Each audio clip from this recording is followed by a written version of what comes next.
How much of what you know is based upon your experience to the best of your capacity to experience something? It's like the people who are seeing this, we live in their echo chamber as well. But hopefully, maybe this puts a crack in their cave wall. Yeah. They can peek their eye out and be like, oh shit, there's a lot of other things out here besides what I am just seeing. Yeah, that if you look at the effort, that once you've reached that level of atrophy, that the effort required to get to even the staircase is greater than most people even begin to have. Yeah. And then I think at a certain point it turns into Stockholm syndrome, where you begin to love the torture.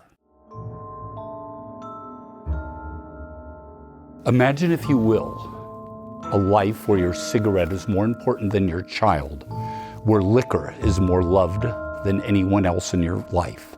Welcome to the Stair Zone.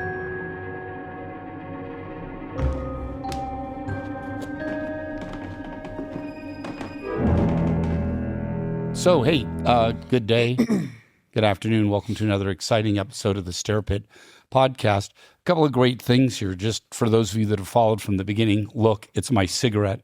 Don't have a set suit on. Max didn't put the book up, so kind of like in the first episode, we didn't have the book up that we're trying to sell. Now the book is up. That's good. All right.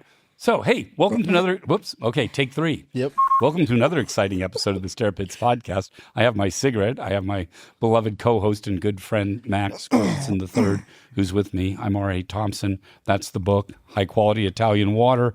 Max has generic, non-bubbling water with him. My cigarette is here. So it'd be really another exciting podcast. R.A. Thompson. Welcome back, sir. Thank you very much. It's been a couple weeks, okay? It has so been. I'm a little rusty with you. You know, the book wasn't up. I got generic water.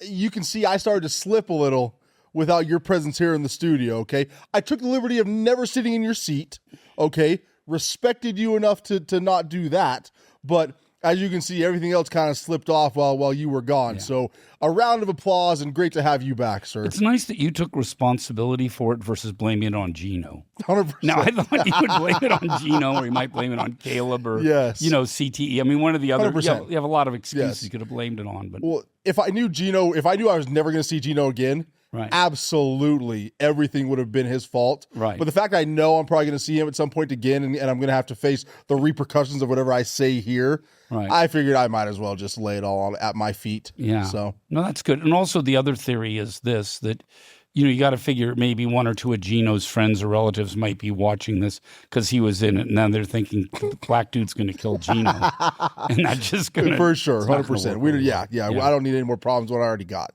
So. And you got to figure, dude, guy sounds mobbed up. 100%. No, that's just really it. I mean, I bet you if you squeeze that guy's arm, olive oil. Olive oil. Yep. Looks a little too Italian for me. Yeah, so you can't trust them. No. It's really one of those things. Sad, it's true. Yeah. I mean, I barely trust you. As you should. That's the answer. I mean, I hope you checked your wallet. You got your pockets and all your cash with you still. Snap at any given moment. That's really 100%. What it is. Yeah, I understand how it works. That's why the lights are so bright in here. So I can't be reaching anywhere without everybody seeing me. Yeah. You dim these lights a little bit. I close my eyes, keep my mouth shut.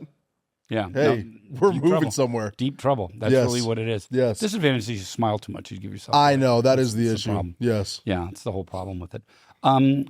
What's something I wanted to kind of chat about today? So we have a couple of things, really exciting news. If you check the feed, there actually is a little bit of Max doing the voiceover on the book, which is really pretty spectacular. Gino's images on it, quite good. So I think that's sadly but true coming into being. Yeah. Yeah, so, we're creating something. Yeah. And so it does bring up like another thing that I think is an interesting little thing that I'd like to chat about today, which is the idea of could it work? So the idea is probably good, but the question is, do the conditions exist by which it could work? And the question is, would the doom scroller be able to last over a minute and a half, almost 2 minutes of watching something before their finger took over? That's the question. Well, we're going to find out. That's the question. So part of that would be that if you do feel that you're a doom scroller and the things come out, just take your finger and slam it in the door a few times. Yes. So you can't do Which, this. hey, I mean, you might be creating another stage of evolution here, okay? Because you start smashing the doom scroll finger, people are going to have to find another way to doom scroll again. Evolutionizing the human race there. Like this. Also, good little story for you here, which he's going to be not happy that I shared this, but Cyrus Webster, our good friend Cyrus Webster, former Utah Tech Trailblazer, former Washington State Cougar, had a trial with the Seahawks, currently playing in the UFL with the Columbus Aviators, okay? Shot me a text the other night of talking about our little clip about you talking about doom scrolling. Right. And Cyrus said, no way in hell that while I'm doom scrolling, I come across a video of Robert talking about doom scrolling. And I texted him back and all I said was, don't tell Robert that. But yeah, so hey, talk about proving your point. Yeah. So I would, if I was Cyrus, I would take that as a sign. Yes. I mean, really, there's evidence like when, you're thinking about whether or not you should go in the building and a lightning bolt comes and blows up the sidewalk. Yeah. I mean, that doesn't mean, I'll still go in. Recognize the sign, dude. That's exactly. Really you are his warning. Yes. That's it. So that's it. And all you other little wannabe Cyruses out there, it's a message to you too. Yes. I don't know how many little wannabe Cyruses there are. I'm sure there's a couple. Maybe 2, 3. Yeah. But that's enough. Yes. If we're only saving one child, it's a good thing. Absolutely. Yeah, it's my whole answer to Yes. it. So I was thinking about this. Are you familiar with Plato's analogy of the cave? No, I don't think so. Okay. So Plato was a philosopher versus Play-Doh was something that you would play with. I did know Plato with a T was a philosopher. Yeah. I was aware of that. Yeah. I like some of his quotes. Yes, right. Yes. He said the one, more cheese, please. That was one that was quite good. Another one's get off my foot, you asshole. That was another one. Sure. He had a lot of really pretty good things. 100%. No, he was, visionary for what it was. Yes. How many people since that have said more cheese? Thousands. Yeah, exactly. Really but was. he started it. The whole cheese industry, just without him, Blew it's up. not a thing. Wisconsin wouldn't be a state without him. It would be horrible. Okay. So he had this idea. And the idea was on the perception of the universe, like what do we know? And he had this idea that let's imagine that you're in a cave and you are chained up in the cave and your head is locked so you could only see forward. You could only see the wall on the cave. So you live in pretty much darkness the whole time. And occasionally some light comes into the cage and then a shadow, or the cave, and then a shadow comes along. And then the shadow goes away, and then it gets dark, and then there might be food for you. Okay? So if you and I are in that situation, but we're locked down, so we don't even have any awareness of each other, our entire universe exists of darkness, light, a shadow, food, and whatever temperature there is, and the fact that we can't move. Yeah. Okay. And what Plato said was that the way we interpret life is through shadow, right? We might see something. Well, in that case, you're seeing a shadow, and a shadow isn't the real thing. But his idea was that even when you're looking at the real thing, is it anything more than a shadow? Interesting. Okay. Right. So it comes down to how much of what you know is based upon your experience to the best of your capacity to experience something. Okay? Okay. So that part makes sense, right? Yes. Cool. So next step. Let's say we're in the cave and then we're still chained up, but all of a sudden I know that you're there. You know that I'm there. We can look at each other, but we're still in darkness. The cave opens up, the shadow comes, food comes, and it goes back. So at that point, what do we know? I know I exist. I know you exist. I know light and the shadow brings us food. And that when the door opens up, that my skin is a different color than yours. Mm-hmm. Okay? So at that point, what do I extrapolate? I think everything that you just said, right? I also might extrapolate that since your skin is darker than mine, the shadow is dark. You might be one of the shadows. Okay. Right. I mean, because I don't know anything else. Yeah, right. Sure. That's all that I know. I know that food shows up and that's exactly what it is. Okay.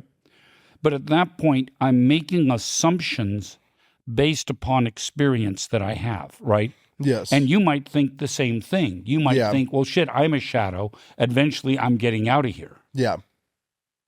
Yes. Right. So you might have an entirely different sense. But if you look at that's all the information that we have. Yeah. That's everything that we've experienced. That's everything that we know. That's a limited understanding of the universe. But again, Plato says we have a very limited understanding of the universe. Yeah. Okay. So we've been chained up.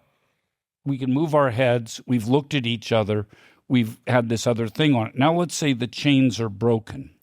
And we've been chained up in there for 10 or 15 years going through this. And now we're making our way.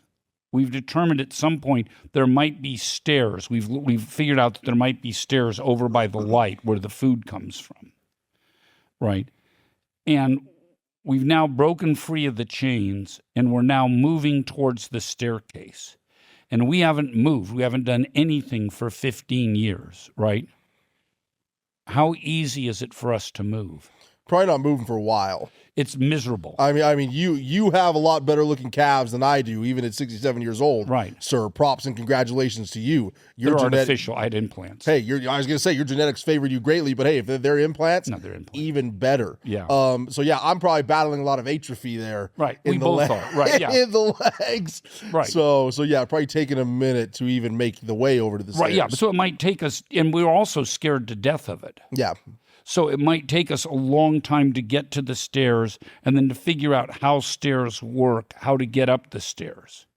Okay? So that might take a long time. And in that period, we're amazed about the flatness of the ground in the cave.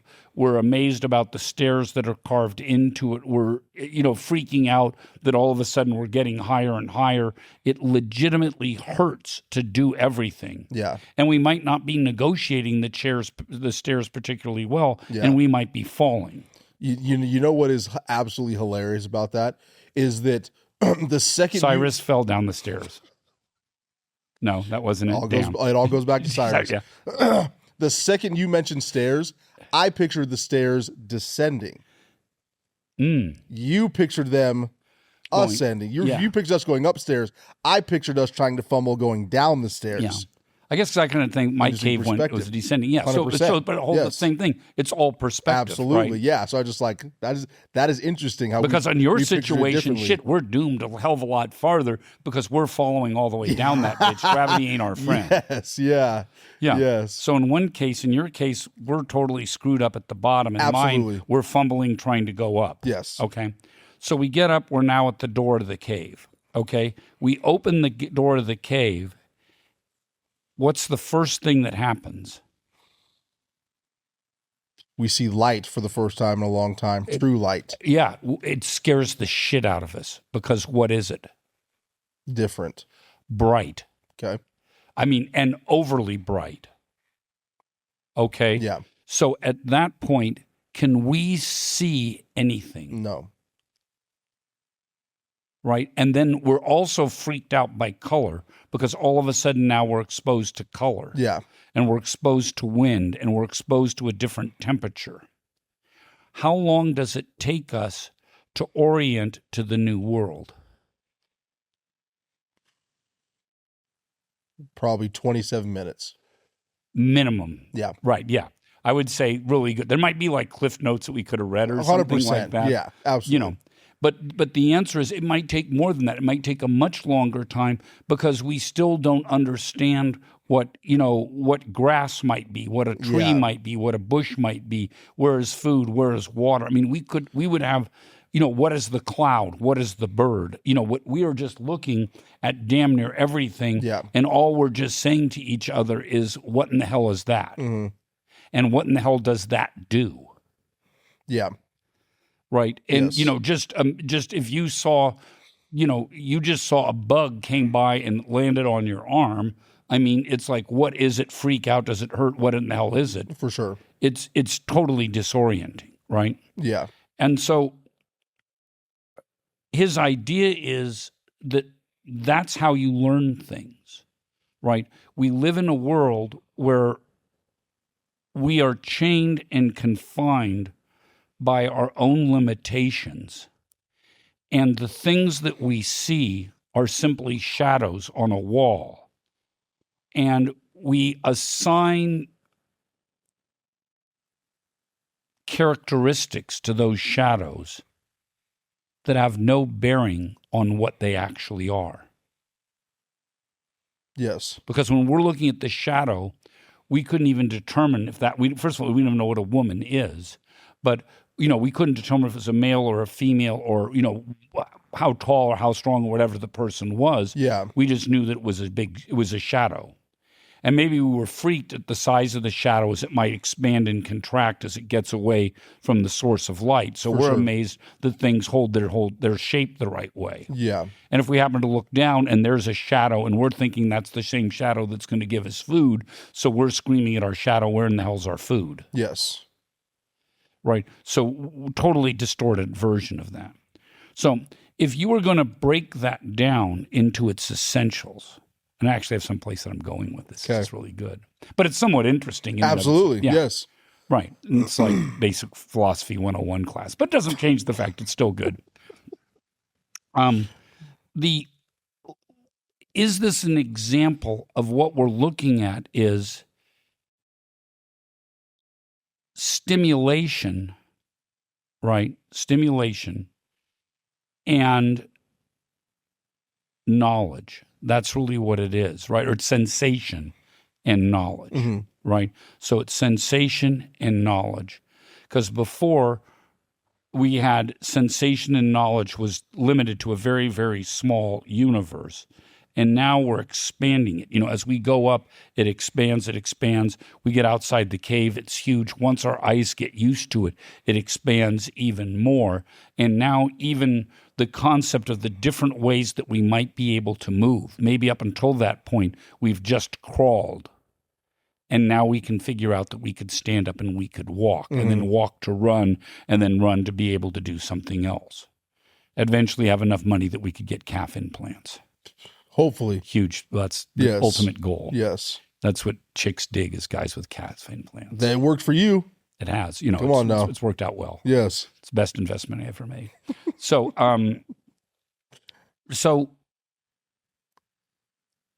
how is doom strolling any different than people that are locked up in a cave and are looking at shadows of life? I don't think it's all that much different, especially because, kind of like you said, in the cave, you only know so much, right? You know a very limited amount, and unless the circumstances change, most likely somebody else comes along and changes those circumstances for us. Like you said, cut the chains, do whatever, let us out of the cave.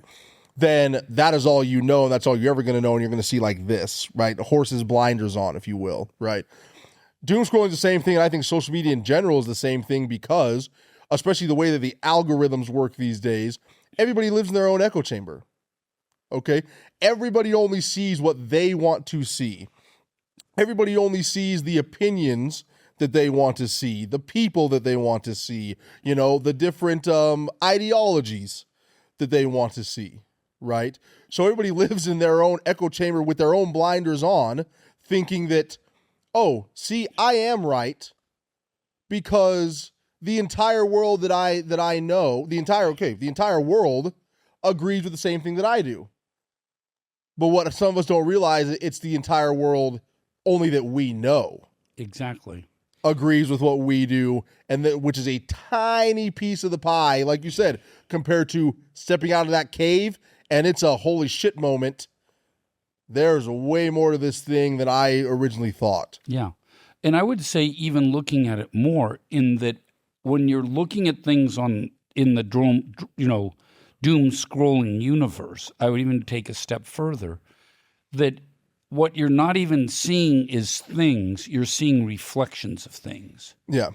Right? So you're not seeing the person, you're seeing a specific thing, a very limited version of whatever it is that you're watching. It's not complete. And what you're doing is you're just feeding an experience, that you're looking at something and you're experiencing something, and everything that you're experiencing provides no knowledge. Right? So here you have, if you're going to look at like a scale, that I think in the real world it kind of looks like this. You have sensory input based on knowledge on this side, and that kind of tells you what you have to do, right? I mean, you can determine I'm experiencing or looking at these things, so as a result, I do this, right? And then you kind of can balance your world out that way. As these things change, you might need more more sensory information in order to gain enough knowledge to be able to participate in something. And sometimes you have enough knowledge here that you can interpret this correctly and then, be able to proceed and to do something. And by correct, I mean to determine a course of action and a way to go. But I think that in the exciting world of doom scrolling, if your entire situation is interests me 2, 3, no. Interests me 2, no. Interests me 2, 3, 4, 5. Oh, good. Oh, look, here's something else similar to that. 1, 2, 3, 4, 5. Good. Another one. 1, no. So you're not even, you're less limited than looking at a shadow on a cave wall. Mm-hmm.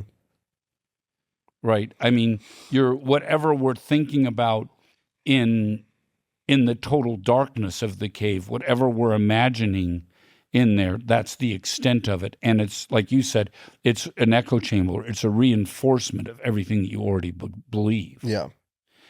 And I think that you take the further example of the escaping the cave, that if you look at the effort, that once you've reached that level of atrophy, that the effort required to get to even the staircase is greater than most people even begin to have. Yeah. And then I think at a certain point it turns into Stockholm syndrome, where you begin to love the torture. Yeah. And it's like, well, at least it's something. I can do this. For sure. And this has become it. And then you're wondering, why don't you have any knowledge? And why are you bored? You're bored because at a certain point, the stimulation doesn't work. It's like with a 2-year-old, you can do the, where's my face? Here it is. Where's my face? Here it is. Where's my face? Here it is. And that works forever with a 2-year-old. Yeah. But, a 3-year-old doesn't work as well. Mm-hmm.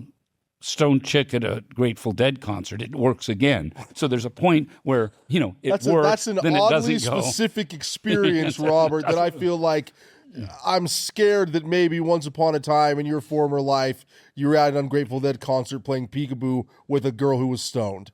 Well, that was a little too specific for me. Well, I mean, the answer is this. I've been at several Grateful Dead concerts, but the disadvantage to it is you can amaze Grateful Dead people by this. You don't need to do where's my face? It's like, dude, check out my finger. Yeah. Whoa. So it's believe me, if you're doing this, you are over.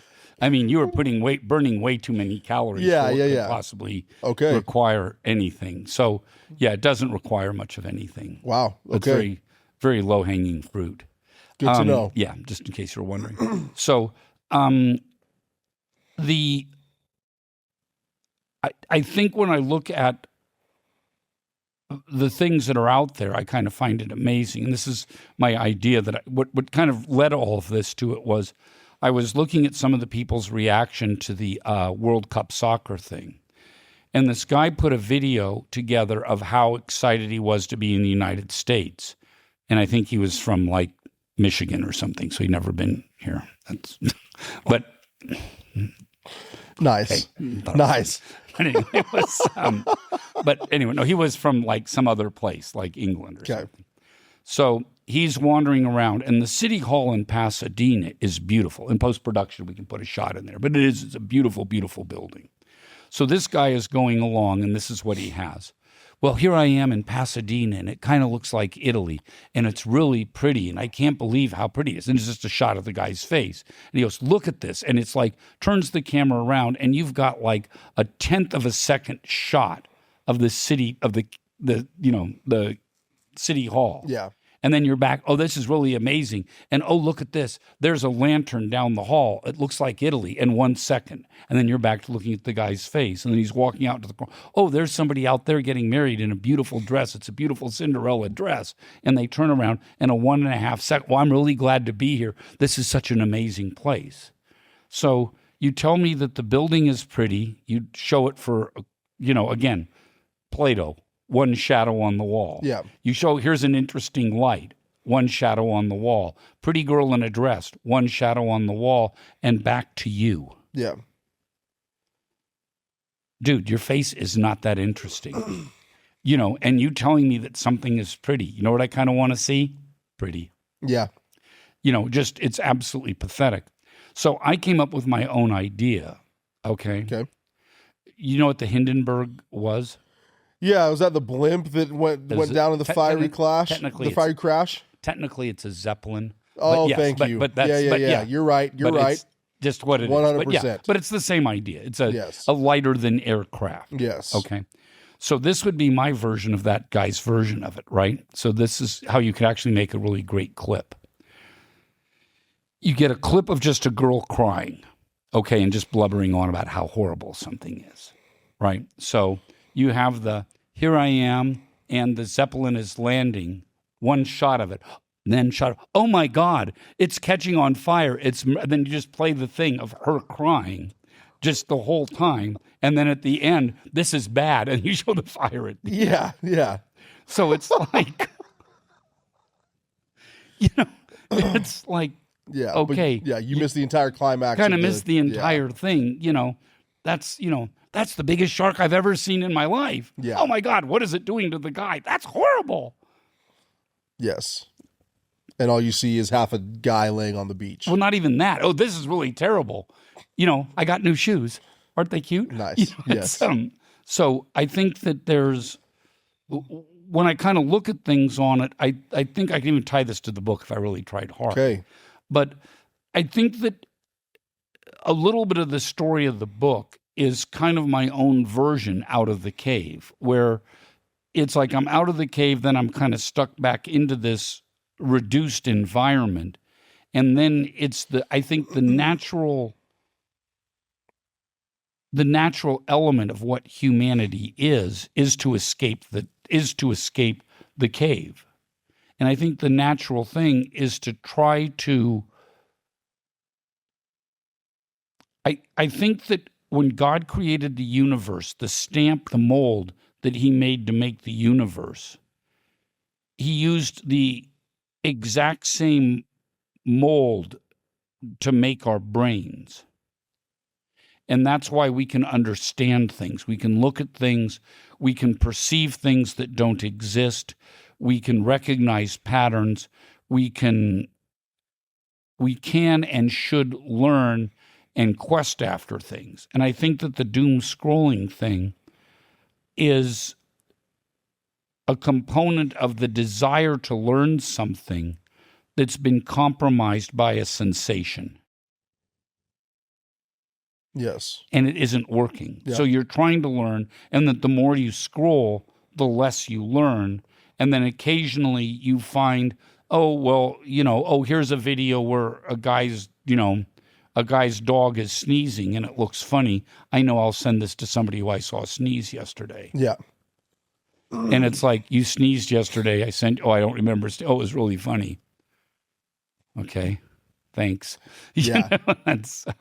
And those are the reasons why I just kind of want to live in the cave with the blinders on For and not sure, know that 100%. there's people there. Because if that's what I'm going to get is you sneezed yesterday, I don't know. That's my thought. Fair. I will never send you any sneezing videos. That's what I learned. You really, so you're not paying attention, are you? No. Hey, I went through that whole thing as a subtle way of saying I like sneezing videos. You kind of just pay attention. Yeah.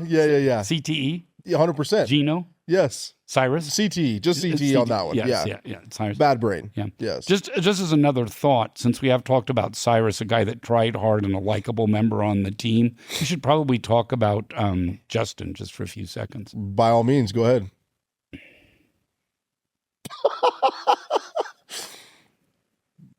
A mountain of a man, massive white guy, going to be the starting nose tackle for BYU this coming season.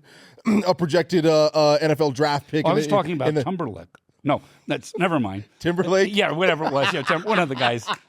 Timberlake is this less qualified guy. His ugly stepbrother or something, right? So just another Timber guy that wasn't quite as good. Gotcha. Yeah, but gotcha. no. So I thought you were referring to Justin Kirkland, the starting nose tackle at BYU this season, projected. The guy that doesn't call me or talk to me anymore. Yeah, that one. The projected 2027 NFL draft pick. That's enough. All these. Okay. Ready? Oh, okay. That's your doom scrolling where you lost interest quickly. Yeah, okay. I did. Once it wasn't Timberlake, I thought, well, yeah. Like once I blew the joke by not knowing the guy's name. Hey, that's okay. Thought I'm out of it. There you go. So that was my bad. All good. So anyway, that's a very abbreviated version of it, but I think that that's some value. I mean, I don't know. We could 100%. Yeah. You could talk philosophy all day long for sure. Yeah. But yeah, I mean, I think it's just long, and it's funny too because people are going to see this on social media. That's the funniest part. Yeah. Right. And so it's like the people who are seeing this, we live in their echo chamber. Yeah. Right. As well. But hopefully, this stuff provides a little bit of thought. Yeah. Right. A little bit of like thought-provoking sentiment that can help you maybe it might not, most likely isn't going to break anybody's echo chamber, but maybe put a crack in it, right? Yeah. Maybe this puts a crack in their cave wall. Yeah. They can peek their eye out and be like, oh shit, there's a lot of other things out here besides of what I am just seeing. Yeah. That was very good acting, the way that you closed one eye and just kind of moved it left and right. Thank you. It's really quite good. Thank you. That would be my thought, is that we're a second shadow that's not bringing you food. Yes. That's saying there's a really cool thing out there called not darkness. Yes. And just try. Yeah. And it might hurt and it might be miserable and it might be incredibly disorienting. But I think that that's the step that I would. Yeah, at least putting people on the path to think outside the box or outside the cave, that's if really you will. Beyond the scroll. Look at that. Look at that. Yeah. So here's the answer, right? Oh, I could go there. Yes. Versus. Yeah. Yes. Or maybe this gives the people to, again, maybe they're down in a pit and they need to face the stairs. Yeah. To climb up out of the darkness. You are really good. Gives them the courage. This is the way it's hard to replace you. I mean, because you are really quite good on this today. Thank you, sir. You really are. No, you work that in,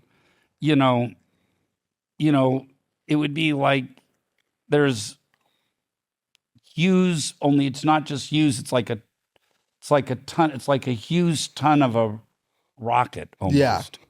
Yeah. Of being able to. That wasn't as good as yours. Hey, no, hey, that that I had to fake it as best as I could do. That is okay. But yeah, Stair Pits at unbreakableorigins.com, out now.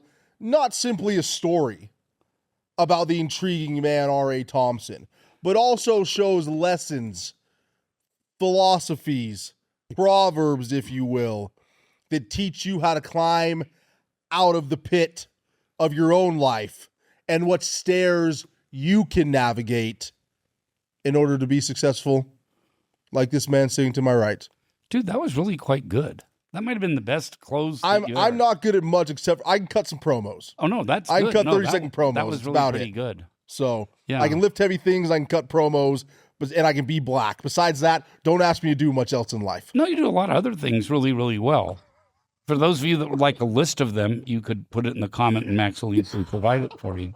But no, he does all sorts of things that are really, really well. And he's a great co-host, has a lot of hats. That I do have a lot That's of, it there. and a lot of hats, a lot of jewelry. Yeah. That's it. So it's the thing. You got to play to your strengths. 100%. I have a fake cigarette. Love it. Anyway, that's what we have for you today. Thank you so much for tuning in. Have a wonderful life. Buy the book. Buy the book. Bye.